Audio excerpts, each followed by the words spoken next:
ಹಯಗ್ರೀವ ಧನ್ವೀರ್ ಅವರು ಹೀರೋ ಆಗಿ ಮಾಡಿದ್ದಾರೆ, ಸಂಜನಾ ಆನಂದ್ ಅವರು ಹೀರೋಯಿನ್ ಆಗಿ ಮಾಡಿದ್ದಾರೆ.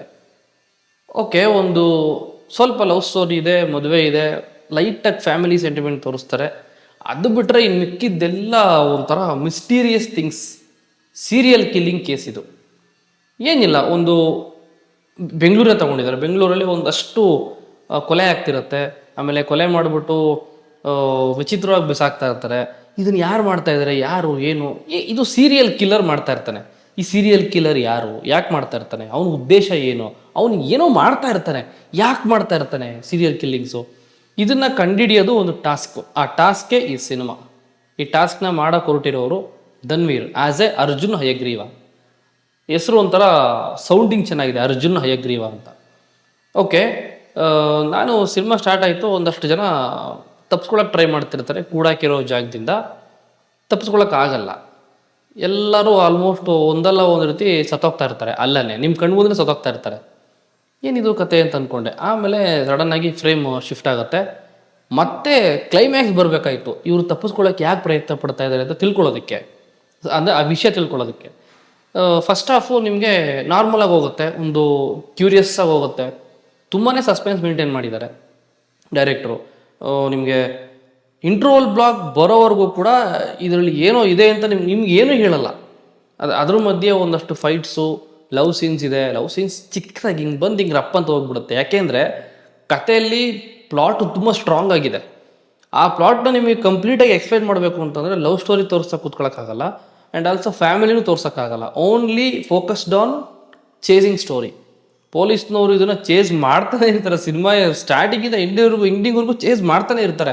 ನೋಡ್ತಾ ನೋಡ್ತಾ ನೋಡ್ತಾ ನೋಡ್ತಾ ನೋಡ್ತಾ ಹಂಗೆ ನಿಮ್ಮ ತಲೆಗೆ ಬಂದ್ಬಿಡುತ್ತೆ ಕೇಸ್. ಇಲ್ಲ, ಇದನ್ನು ನಾನೇ ಸಾಲ್ವ್ ಮಾಡ್ತಾ ಇದ್ದೀನೇನೋ, ನಾನು ಯಾಕೆ ಎಲ್ಲೋ ಓಡ್ತಾ ಇದ್ದೀನಿ ಅನ್ನೋ ಫೀಲಿಂಗ್ ಬಂದ್ಬಿಡುತ್ತೆ ನಿಮಗೆ.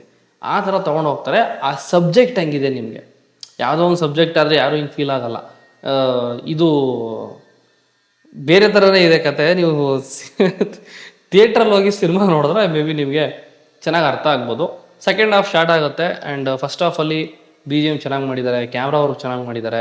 ನಿಮಗೆಲ್ಲೂ ಲ್ಯಾಗ್ ಅಂತ ಅನ್ಸಲ್ಲ. ಎಲ್ಲೂ ನೀವು ಫಸ್ಟ್ ಹಾಫ್ ಆಗಲಿ ಸೆಕೆಂಡ್ ಹಾಫ್ ಆಗಲಿ ಎಲ್ಲೂ ಲ್ಯಾಗ್ ಅಂತ ಅನ್ಸಲ್ಲ. ಸಿನಿಮಾ ಸ್ಟಾರ್ಟ್ ಆಗ್ತಾನೆ ಒಂದು ದೇವರ ಕತೆ ಶುರುವಾಗುತ್ತೆ. ಹಯಗ್ರೀವ, ದೈವ, ದಾನವ ಮತ್ತು ಮಾನವ. ದೈವ ದೇವರು, ದಾನವ ರಾಕ್ಷಸ, ಮತ್ತು ಮಾನವ ಏನು ಅನ್ನೋ ಒಂದು ಕ್ವಶನ್ ಮುಖಾಂತರ ಈ ಸಿನಿಮಾನ ಸ್ಟಾರ್ಟ್ ಮಾಡ್ತಾರೆ. ಒಂದು 2 to 3 minutes ಇದು ಒಂದು ವಿಡಿಯೋ ಬರುತ್ತೆ. ಅದನ್ನು ತುಂಬ ಚೆನ್ನಾಗಿ ತೊಗೊಂಡೋಗಿದ್ದಾರೆ. ಅದು ಯಾಕೆಂತಂದರೆ ಈ ಕತೆಗೆ ಏನು ಬೇಸ್ಮೆಂಟ್ ಏನಿದೆ ಅನ್ನೋದನ್ನು ಆ ಒಂದು 2 to 3 ನಿಮಿಷದಲ್ಲಿ ನಿಮಗೆ ತಿಳಿಸ್ಕೊಡ್ತಾರೆ. ಅದೇ ಮೇಯ್ನ್ ಪ್ಲಾಟು. ಅಲ್ಲಿಂದ ಮುಂದಕ್ಕೆ ಹೋದರೆ ಧನ್ವೀರ್ ಅವರು ಅವ್ರ ಕ್ಯಾರೆಕ್ಟರ್ನ ಸಖತ್ತಾಗಿ ಮಾಡಿದ್ದಾರೆ. ಬಿಕಾಸ್ ಅವರು ತುಂಬ ವೆಲ್ ಪ್ರಿಪೇರ್ಡ್ ಆ್ಯಕ್ಟರ್ ಈ ಸಿನಿಮಾ ವಿಚಾರಕ್ಕೆ ಬಂದರೆ. ಯಾಕೆಂದರೆ ಅವರು ವರ್ಕೌಟ್ ಮಾಡಿ ಅವರು ಬಾಡಿ ಎಲ್ಲ ಬೆಳೆಸ್ಕೊಂಡು ಅದಕ್ಕೆ ಪ್ರಿಪೇರ್ ಆಗಿ, ಒಂದು ಆ್ಯಟಿಟ್ಯೂಡ್ ಆಗಿರಲಿ, ಮ್ಯಾನರಿಸಮ್ ಆಗಿರಲಿ, ಒಬ್ಬ ಪೊಲೀಸ್ ಆಫೀಸರ್ಗೆ ಬೇಕಾಗಿರುವಂಥ ಬಾಡಿ ಲ್ಯಾಂಗ್ವೇಜ್ ಏನಿದೆ ಅಲ್ಲಿಂದ ಏನು ಸ್ಕ್ರೀನ್ ಮೇಲೆ ಬರುವಂಥ ಅಪಿಯರೆನ್ಸ್ಗೆ ಕರೆಕ್ಟಾಗಿ ಪ್ರಿಪೇರ್ ಆಗಿದ್ರು. ಅದ್ರ ಮಧ್ಯೆ ನಮ್ಮ ಗಿಲ್ಲಿ ಕೂಡ ಬರ್ತಾರೆ. ಅಶ್ವಿನಿ ಗೌಡ, ಬಿಗ್ ಬಾಸ್ ಅಶ್ವಿನಿ ಗೌಡ ಅವರು ಈ ಸಿನಿಮಾದಲ್ಲಿದ್ದಾರೆ. ಗಿಲ್ಲಿದ್ ಬಿಡಿ, ಅವರು ಸ್ಕ್ರೀನ್ ಮೇಲೆ ಬಂದಾಗ ಸಾಕಷ್ಟು ಜನ ಕೂಗ್ತಾಯಿದ್ರು, ವಿಜಿಲ್ ಹೊಡಿತಾಯಿದ್ರು ಥಿಯೇಟ್ರಲ್ಲಿ.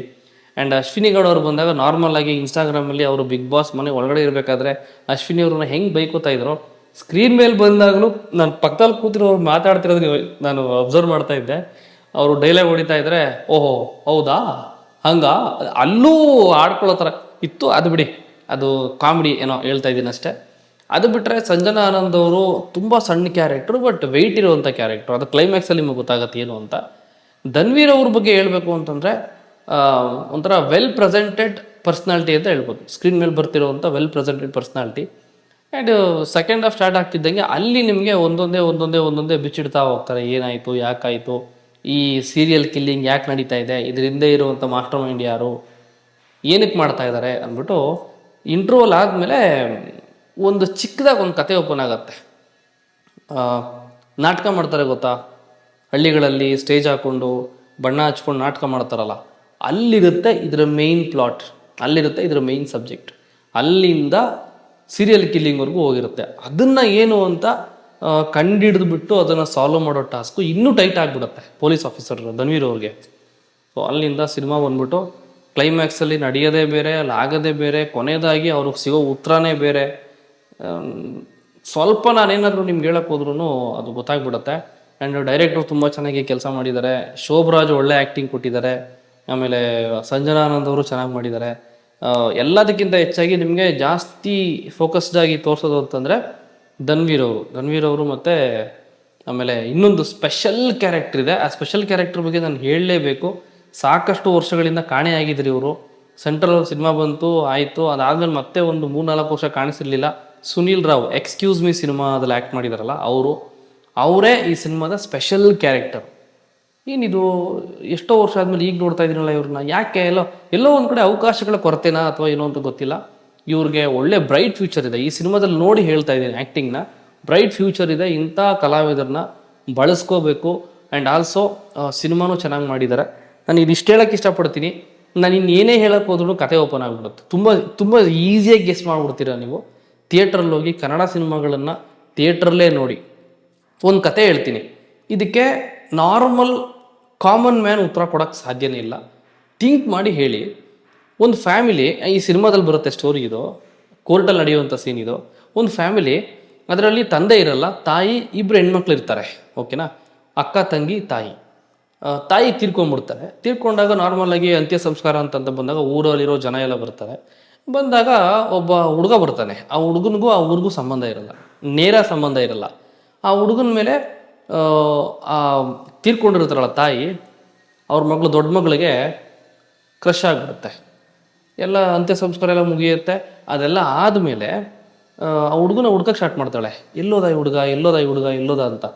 ಸಿಗೋದೇ ಇಲ್ಲ, ಏನು ಮಾಡಿದ್ರು ಸಿಗಲ್ಲ. ಅವಳು ಏನು ಮಾಡ್ತಾಳೆ, ತಂಗಿನೇ ಕೊಲೆ ಮಾಡಿಬಿಡ್ತಾಳೆ, ತಾನೇ ಕೊಲೆ ಮಾಡಿಬಿಡ್ತಾಳೆ. ಯಾಕಿರ್ಬೋದು? ಇದಕ್ಕೇನು ಕಾರಣ? ಹೇಳಿದ್ನಲ್ಲ, ನಾರ್ಮಲ್ ಪರ್ಸನ್ ಇದಕ್ಕೆ ಉತ್ತರ ಕೊಡೋಕ್ಕಾಗಲ್ಲ. ಸಿನಿಮಾ ನೋಡಿರೋರು ಉತ್ತರ ಕೊಡ್ಬೋದು. ಅಯಗ್ರೀವ್ ಸಿನಿಮಾ ನೋಡಿರೋರು ಉತ್ತರ ಕೊಡ್ಬೋದು. ಇಲ್ಲ ಅಂದರೆ ಸಿನಿಮಾ ನೋಡಿಲ್ಲ ಅಂತಂದರೆ ಯೋಚನೆ ಮಾಡಿ ಉತ್ತರ ಕೊಡಿ. ಅಗೈನ್ ನಾರ್ಮಲ್ ಪರ್ಸನ್ ಉತ್ತರ ಕೊಡೋಕ್ಕಾಗಲ್ಲ. All the best team. ನನಗೆ ಶಾಕ್ ಆಯಿತು ನಿಮ್ಮದು ಫಸ್ಟ್ನೇ ಡೈರೆಕ್ಷನ್ ಅಂತ ಕೇಳಿದಾಗ. ರಘುಕುಮಾರ್ ಅವರೇ ನಿಜವಾಗ್ಲೂ ಸಖತ್ತಾಗಿ ಮಾಡಿದ್ದೀರಾ. ಇಷ್ಟು ದೊಡ್ಡ ಪ್ರಯತ್ನ ಬಂದ್ಬಿಟ್ಟು ಫಸ್ಟ್ ಸಿನಿಮಾದಲ್ಲೇ ತುಂಬ ಕಷ್ಟ ಮಾಡೋದು, ಅದನ್ನು ಸಖತ್ತಾಗಿ ಮಾಡಿದ್ದೀರಾ ನೀವು. ಆ್ಯಂಡ್ ಆಲ್ಸೋ ಧನ್ವೀರ್ ಅವರು ಒಳ್ಳೆ ಎಫರ್ಟ್ ಹಾಕಿದ್ದಾರೆ, ಡೆಡಿಕೇಶನ್ ಇದೆ. ಅವರು ಬಾಡಿ ಎಲ್ಲ ಸ್ವಲ್ಪ ವರ್ಕೌಟ್ ಮಾಡಿ, ಬಾಡಿ ಬಿಲ್ಡ್ ಮಾಡಿ, ಕ್ಯಾರೆಕ್ಟರ್ ತಕ್ಕನಂಗೆ ರೆಡಿಯಾಗಿ ಅದನ್ನು ಪ್ರೆಸೆಂಟ್ ಮಾಡೋದು ಚಿಕ್ಕ ಕೆಲಸ ಅಲ್ಲ, ಸ್ವಲ್ಪ ಲಾಂಗ್ ಪ್ರೊಸೆಸ್ ತಗೊಳತ್ತೆ. ಹಾಗಾಗಿ ಚೆನ್ನಾಗಿದೆ. ಆ್ಯಂಡ್ ಗಿಲ್ಲಿ ನಟ ಇನ್ನೂ ಅಪ್ಕಮಿಂಗ್ ಡೇಸಲ್ಲಿ ಒಳ್ಳೊಳ್ಳೆ ಅವಕಾಶಗಳು ಸಿಗೋದ್ರಲ್ಲಂತೂ ಮಿಸ್ಸೇ ಇಲ್ಲ. ಅಶ್ವಿನಿ ಗೌಡ ಅವ್ರಿಗೂ ಆ್ಯಸ್ ಅನ್ ಆರ್ಟಿಸ್ಟ್ ಹೇಳಬೇಕು ಅಂತಂದರೆ ಅವರು ಚೆನ್ನಾಗಿ ಮಾಡಿದ್ದಾರೆ. ಅವರು ಪೊಲೀಸ್ ಕ್ಯಾರೆಕ್ಟರ್ ಮಾಡಿರೋದು. ಸ್ಕ್ರೀನ್ ಮೇಲೆ ಅವರು ಸ್ವಲ್ಪ ಗತ್ತಾಗಿ ಕಾಣಿಸ್ತಾರೆ. ನಿಮಗೆಲ್ಲ ಗೊತ್ತಲ್ಲ ಬಿಗ್ ಬಾಸ್ ಮನೇಲಿ ಎಷ್ಟು ಗತ್ತು ಮೇಂಟೈನ್ ಮಾಡಿದ್ರು ಅಂತ, ಅದಕ್ಕಿಂತ ಡಬಲ್ ಗತ್ತಾಗಿ ಕಾಣಿಸ್ತಾರೆ. ಅವ್ರು ಮಾಡಿರೋ ಕ್ಯಾರೆಕ್ಟರ್ ಹಂಗಿದೆ ಅಷ್ಟೇ. ಆ್ಯಂಡ್ ನನಗೆ ಈ ಸಿನಿಮಾ ನಿಜವಾಗ್ಲೂ ಒಂದು ಡಿಫ್ರೆಂಟ್ ಆ್ಯಂಗಲ್.